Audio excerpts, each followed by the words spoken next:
Welcome back all. मैं ज्ञानेश्वर खारगे आप सभी का फिर से स्वागत करता हूं मेरे यूट्यूब चैनल पे। आज हम ये थ्री टॉपिक्स कवर करने जा रहे हैं। Touch to move, three four repetition and in person rules. चलो तो हम स्टार्ट करते हैं। टच टू मूव यानी उसका मीनिंग क्या होता है।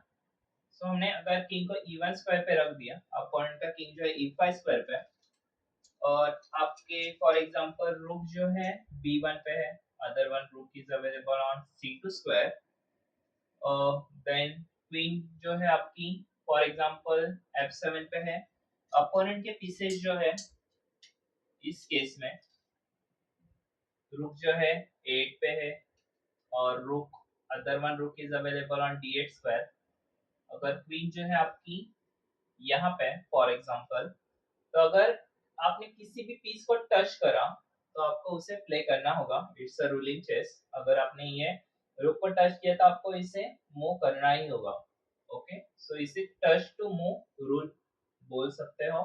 अदर अगर आपने इस केस में फॉर एग्जांपल चेक दे दिया, अपोनेंट प्ले दिस मूव, अगर क्वीन ने डिफेंड करा, इस केस में अगर रुक ने भी उसे चेक दे दिया, इस केस में आपने क्वीन को टच किया है, queen goes to D5, but ये तो पॉसिबल नहीं है बिकॉज ऑफ रुक, उसने उसे पिन करा है। ये हम आने वाले वीडियो में देखेंगे पिन का मीनिंग क्या होता है। इस केस में ये तो क्वीन हिल नहीं सकती, लेकिन ये तो लीगल मूव नहीं है। तो इसके अलावा उसके पास पॉसिबिलिटी क्या है, रुक से अगर चेक आ रहा है तो ये रुक बीच में आ सकता है, और अदर पॉसिबिलिटी इज कि आप किंग को मूव करवा सकते हो। ये दो पॉसिबिलिटी है। क्वीन को बीच में नहीं लेके आ सकते हैं, तो ये अनफेयर मूव है। अगर ऐसे टू टाइम इलीगल मूव करोगे यानी रॉन्ग प्ले करोगे तो ये डिस्क्वालीफाई द गेम। ये रूल होता है टच टू मूव का। Okay, so I hope so आपको समझ आ गया होगा टच टू मूव। और नेक्स्ट रूल जो है और three fold repetition. Three fold repetition का मीनिंग क्या है कि ये केस में क्वीन जो है F7 पे है, और योर रुक is available on B2 square.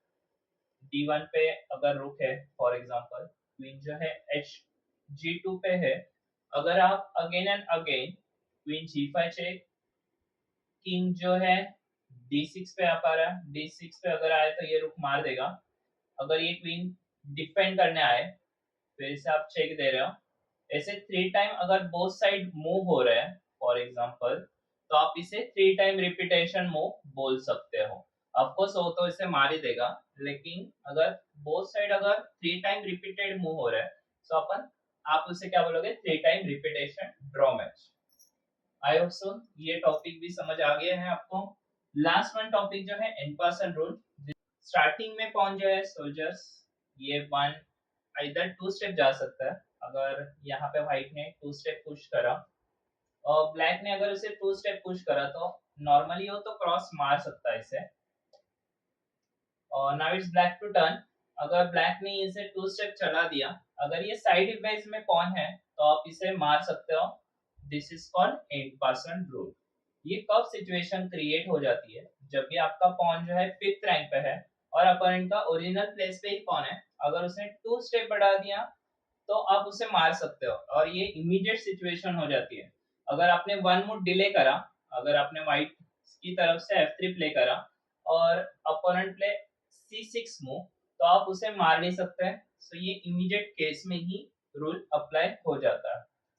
और C6 प्ले करा, then now it's white to turn. White play C4, of course ये इसे मार देगा। देन आपने भी अगर ये टू स्टेप बढ़ा दिया तो ये पॉन इसे मार के इसके बैक साइड हमेशा आ जाता है। Now it's white to turn, और इसने इसे मार दिया।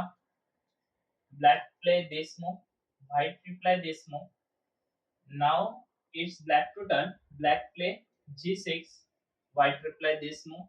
अगर ये ऑलरेडी इस प्लेस पे अवेलेबल है, टू स्टेप मूव नहीं करा, अगर ये वन स्टेप जा रहा है तो आप उसे नहीं मार सकते। ये सिचुएशन क्रिएट कब होगी, जब भी अपोनेंट टू स्टेप मूव हो जाता है और साइड वेज में कौन होने चाहिए आपके, तभी आप उसे मार सकते हो। व्हाइट प्ले दिस मूव, अगर आपने इसे टू स्टेप बढ़ा दिया तो ये इसे मार के यहाँ पे आ जाता है। आई होप सो आपको इन पर्सन रूल समझ आ गया होगा। अगर इन तीन टॉपिक रिलेटेड कुछ भी क्वेरी है प्लीज कमेंट कीजिए। सो हम मिलते हैं नेक्स्ट वीडियो में। बाय।